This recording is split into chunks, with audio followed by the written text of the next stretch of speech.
There's a movement in cities across the country to raise the minimum wage to $15 per hour.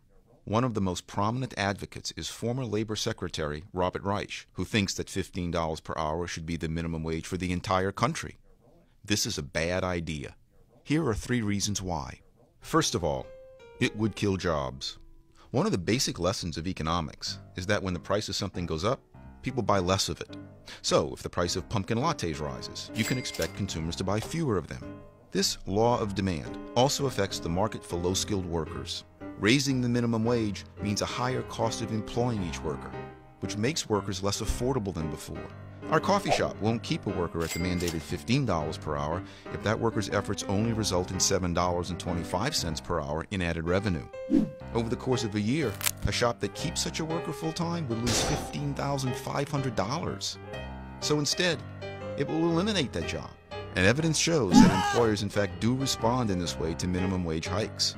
Recent research by economists Jeffrey Clemens and Michael Wither finds that 1.4 million jobs were destroyed in the late 2000s when the minimum wage rose across all 50 states by an average of nearly 30%. And worse, those job losses were probably suffered by the people who need jobs the most. This fact brings us to reason number 2. The minimum wage actually hurts the people we most want to help. When the minimum wage rises, the workers fired first and the ones hired last are those who employers judge to be the least productive. The inner-city teen from the lousy school district or the immigrant with poor English will be fired before the suburban American teen from the excellent school district. So those who are most disadvantaged tend to suffer the most job losses. This reality is compounded by the fact that raising the minimum wage causes more competition for jobs. A supermarket job that once paid $8 per hour draws more applicants when it pays $15 per hour.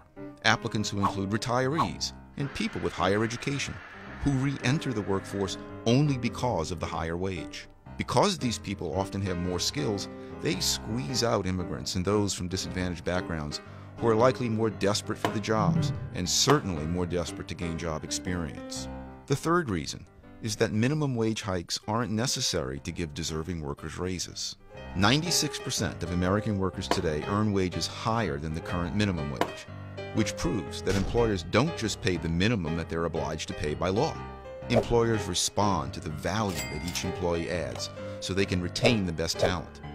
It's expensive to train new employees, and businesses don't want to lose good workers to their competitors. So they raise worker pay voluntarily as employees gain more skills and experience. But when government imposes such raises by hiking the minimum wage, some of the least experienced workers will not only lose their current jobs, they'll find it incredibly hard to find other jobs. In essence, the minimum wage cuts off the first rung on the employment ladder, and it's that first, lowest paying rung that provides the skills and experience workers need to reach the next rung and to continue climbing their way to a better life.